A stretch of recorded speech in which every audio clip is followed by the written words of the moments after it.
Hello et bienvenue dans une nouvelle vidéo. Aujourd'hui, on va parler des produits qui étaient dans les revues rapides et qui sont maintenant dans les tops. Donc je vous rappelle encore une fois, même si je suis, je pense, maintenant un disque rayé, dans le courant du mois de juin, j'ai retesté beaucoup de produits. En tout cas, j'ai essayé de retester beaucoup de produits qui s'étaient retrouvés dans les derniers mois dans mes revues rapides, c'est-à-dire des produits qui étaient bof, qui étaient bien, mais pas non plus absolument dingues, ou qui étaient pas top, mais pas non plus catastrophiques, et donc ils se retrouvaient quelque part entre les tops et les flops, raison pour lesquelles je les mettais dans ce que j'appelais les revues rapides. Donc ces produits sur lesquels j'avais une opinion mitigée ou aussi parfois pas des masses d'opinions en dehors de oui, c'est ok, sympa, next, eh bien aujourd'hui il y en a certains que finalement je peux mettre plus ou moins dans les tops. Ce sont les produits en tout cas que j'ai le plus utilisés pendant ce mois de juin et qui d'après moi sortent un petit peu du lot. On va y aller dans l'ordre d'application et je commence donc avec le sérum teinté repulpant Accord Parfait Nude de chez L'Oréal que j'ai utilisé quasiment tous les jours, très franchement. La première fois que j'avais utilisé quand il s'était retrouvé dans les revues rapides, il me semble, si je me rappelle bien, que mon raisonnement était ouais, bon, c'est peut-être bien pour ce genre de produit, mais moi, c'est pas le genre de produit que j'aime porter sur mon teint. Et puis, beh, finalement, c'est de plus en plus le genre de produit que j'aime porter sur mon teint, surtout ces dernières semaines parce que je travaillais. Et donc, c'est vrai que le matin, j'ai envie de mettre quelque chose, j'ai envie que mon teint soit unifié et joli, j'ai envie de prendre le temps de me maquiller parce que j'aime bien ça. Mais j'ai pas envie de mettre un fond de teint qui soit trop épais ou trop lourd ou qui prenne trop de temps. Je veux un truc vraiment qui soit hyper simple et qui reste assez naturel. Et c'est ce que fait ce produit. Alors, il me semble aussi que au début, dans mes premières utilisations, j'avais quand même l'impression qu'il marquait un petit peu des petites zones de sécheresse qui pouvaient aller s'accrocher un petit peu. C'est plus le cas, mais à chaque fois que je l'ai utilisé avec ma crème solaire de chez Thank You Farmer, que j'aime beaucoup, qui s'est retrouvée hein, dans mes tops d'ailleurs pour le mois de juin. Et grâce à cette crème solaire, j'ai comme base une peau vraiment très bien hydratée. Et c'est grâce à ça, je pense que ce produit fonctionne mieux. Donc, si je devais utiliser un primer plutôt qui comble les pores, par exemple, un truc un petit peu matifiant, alors ce serait pas joli dessus. Parce que contrairement à ce qu'on pourrait penser par rapport à ce genre de produit, il n'est pas si hydratant que ça. Moi, pour le coup, ça ne me dérange pas parce que j'ai une crème solaire qui l'est, mais voilà, sachez que c'est pas non plus un sérum teinté, vous savez, qui est hyper hydratant, hyper dewy. Il faut quand même faire un peu gaffe avec quoi on l'utilise. Ensuite, chez The Sam, j'ai le Cover Perfection Tip Concealer. Alors, je peux pas dire objectivement, il y a parfois des produits ici qui se retrouvent dans les tops. Je peux pas dire que, oh mon dieu, c'est une trouvaille absolument dingue, c'est vraiment une pépite, c'est un top du top. C'est juste qu'il y en a que j'ai tellement utilisé et qui ont fonctionné. Je peux pas non plus dire qu'ils sont, ouais, bof, parce qu'à partir du moment où je les utilise tous les jours et ils me vont bien, bah oui, par définition, c'est un petit peu des tops, même si c'est pas mon anti-cerne préféré. Donc cet anti-cerne que j'ai en teinte 1.5, je l'ai aujourd'hui, comme d'ailleurs le fond de teint sérum teinté de chez L'Oréal. Donc je les porte tous les deux aujourd'hui. Alors ils viennent un petit peu trop clairs hein, par rapport à mon corps, mais comme mon visage est plus clair. Bref, on va pas avoir cette discussion à chaque vidéo. Mais de base, la teinte me convient bien. Et en fait, c'est juste un bon anti-cerne. C'est-à-dire qu'il couvre ce que je veux qu'il couvre. C'est pas un truc hyper intense, hyper couvrant, mais j'ai pas non plus des cernes globalement hyper marquées. J'ai pas des discolorations très intenses. Donc il fait ce qu'il est censé faire. Il est pas épais dessous les yeux. C'est pas non plus un truc trop hydratant qui bouge partout ou quoi. Alors il faut le poudrer, c'est un anti-cerne. Je peux pas dire que après des journées très longues, il a pas un petit peu filé, il a pas un petit peu disparu, mais oui, c'est le cas de quasiment tous les anti-cernes, j'ai envie de vous dire. Donc, c'est un bon anti-cerne. Encore une fois, je peux pas dire que ce soit mon anti-cerne préféré, mais concrètement, c'est celui que j'ai le plus utilisé pendant le mois de juin et je me suis jamais dit, ouf, mon dessous des yeux est pas très joli. Donc, c'est que c'est un top. En bronzer, j'ai le Ultra Cream Bronzer de chez Makeup Revolution. À l'époque, je sais plus pourquoi je l'avais mis dans les revues rapides. Je pense que j'étais un petit peu blasée hein, de base de pas mal de produits parce que j'avais testé beaucoup de choses. En vrai, c'est un très beau bronzer crème, très franchement. Je le porte hein, aussi aujourd'hui. Alors moi, j'ai la teinte Light. Je sais pas si quand je suis vraiment au plus clair de ma peau en hiver, je sais pas si c'est celui que j'ai envie le plus de porter. Il s'estompe bien, il y a pas de problème et vous voyez, j'ai pas une grosse marque de bronzer, ça reste assez naturel. Mais bon, c'est vrai que c'est quand même pigmenté, même s'il s'estompe bien et que ça peut être un rien foncé peut-être pour moi. En tout cas, c'est pas celui que je vais avoir envie forcément d'utiliser l'hiver, mais il est franchement très, très, très bien parce qu'il est crémeux. Il est pas trop dewy, c'est pas un truc crémeux, huileux, c'est vraiment quelque chose, je vous dis, qui est pigmenté mais qui se travaille bien, qui est crémeux, qui a juste la bonne consistance, pas trop crémeux et émollient, pas trop pâteux, sec, vraiment. Il est très très très bien, il coûte vraiment pas cher, pas cher. Makeup Revolution, c'est une marque dans laquelle très souvent je me dis je teste et puis finalement je suis déçue parce que je trouve qu'on n'a pas une qualité en termes de produits, même si parfois il y a aussi des bons produits, hein.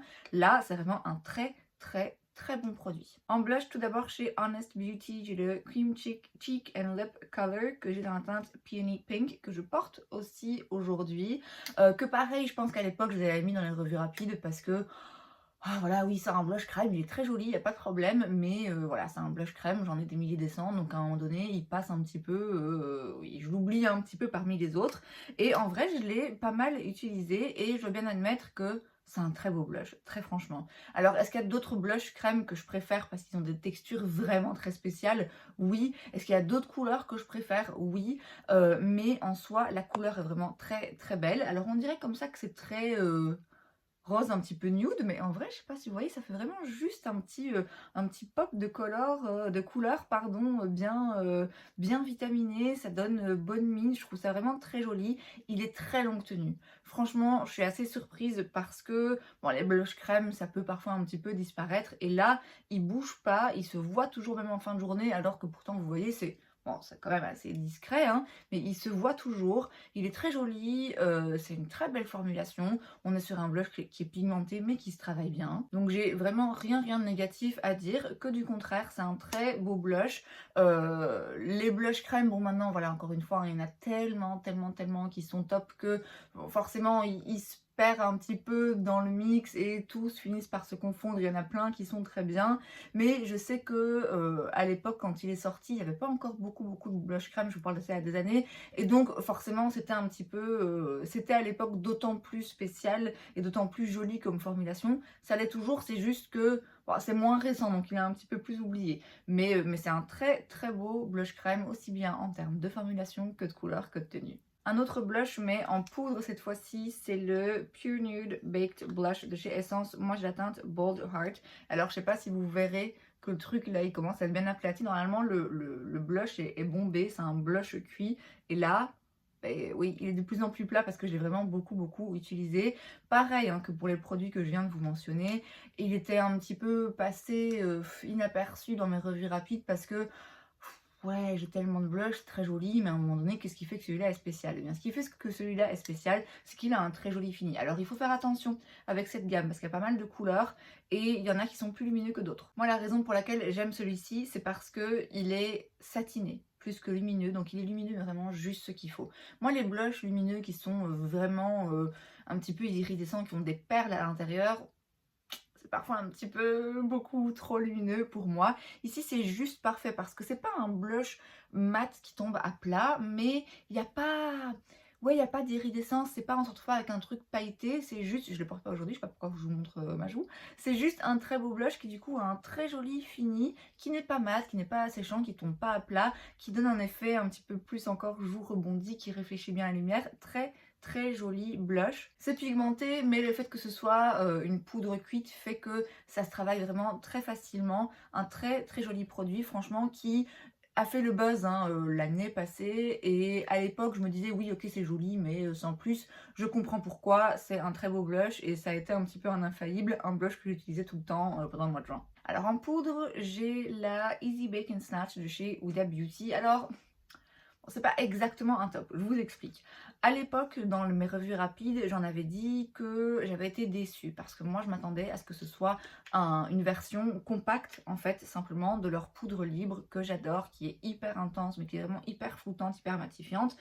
Et donc je pensais que ça allait être la même chose, mais en version compacte, donc plus facile à emporter. En fait, pas du tout. Et donc quand je l'avais utilisé de la même façon pour poudrer le dessous de mes yeux, non, non, non, ça fixe pas l'anti-cerne, ça. C'est pas une poudre que j'utilise pour fixer l'anti-cerne. C'est pas non plus une poudre que je vais utiliser forcément si je veux matifier mon teint. Et donc j'avais été déçue. Et en même temps, c'est pas forcément un mauvais produit, mais c'est juste que du coup, j'utilise pourquoi? Eh bien, je l'utilise quand j'ai envie de fixer mon maquillage, quand j'ai envie de rajouter une poudre par-dessus, mais que j'ai pas envie que la poudre retire la luminosité des produits que je porte. J'ai pas envie que la poudre matifie trop mon teint, j'ai pas envie qu'elle s'accroche et je veux juste une petite touche de finition. Et en fait, pour moi, c'est ça le rôle qu'elle remplit dans ma collection, c'est une poudre de finition. Donc c'est pour ça que je vous dis, c'est pas pas tout à fait un top, dans le sens où c'est pas une étape absolument indispensable pour moi, c'est pas une poudre que je vais toujours utiliser, mais je voulais quand même revenir dessus parce que si on veut l'utiliser en tant que poudre de finition, elle est très très très jolie parce que elle n'est pas brillante, mais je vous dis, elle laisse quand même transparaître la luminosité des produits qui est en dessous. C'est pas un truc qui tombe à plat, mais il n'y a pas... Ouais, c'est pas brillant, c'est juste exactement tip top ce que j'attends d'une poudre de finition. Par contre, si vous vous attendez à un dupe de leur poudre libre, c'est pas ça. Et je vous dis, voilà, les poudres de finition, bon, je peux pas dire que je les utilise à chaque fois non plus. En produit pour les yeux, j'en ai 3. Je vais commencer par le Super Shock Shadow de chez Colourpop que j'ai aujourd'hui. J'ai la teinte Fringe. Au début, il était passé dans mes revues rapides, comme les deux autres d'ailleurs que je vais vous montrer juste après, parce que, ok, c'est un joli petit produit sur les yeux. Je peux pas dire qu'il soit sorti particulièrement du lot. Mais dans le courant du mois de juin, voilà, ces 3 produits sont sortis du lot parce que je les ai beaucoup utilisés.